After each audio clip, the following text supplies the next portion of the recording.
ဒီနေ့ feel like ဆိုတဲ့အသုံးပုံစံလေးကိုလေ့လာကြည့်ရအောင်သူ့နောက်မှာ noun verb လိုက်ပါတယ်လက်ရှိခန်းစားချက်စိတ်အခြေအနေကိုပြောတဲ့အရာမှာသုံးပါတယ် one to နဲ့ခြားနာချက်ကိုလည်းအောက်မှာရှင်းပြထားပါတယ် speaking မှာတော့ကြိုက်တာနဲ့သုံးမှာ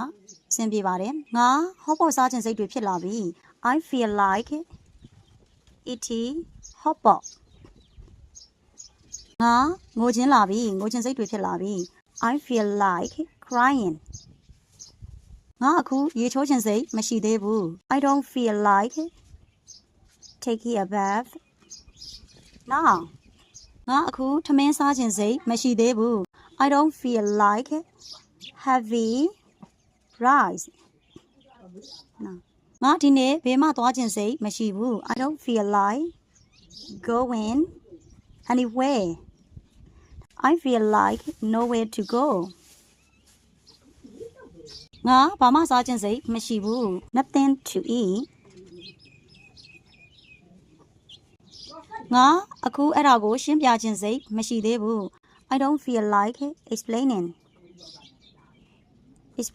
it now သူကကြတော့သူကပိုတိကျရပေါ့နော်အဲ့ဒါကိုရှင်းမပြခြင်းဘူး I don't want to explain it ငါငိုခြင်းစိတ်အိတ်ခြင်းစိတ်ပေါက်လာပြီ I feel like sleepy ငါအိတ်ခြင်းပြီ I want to sleep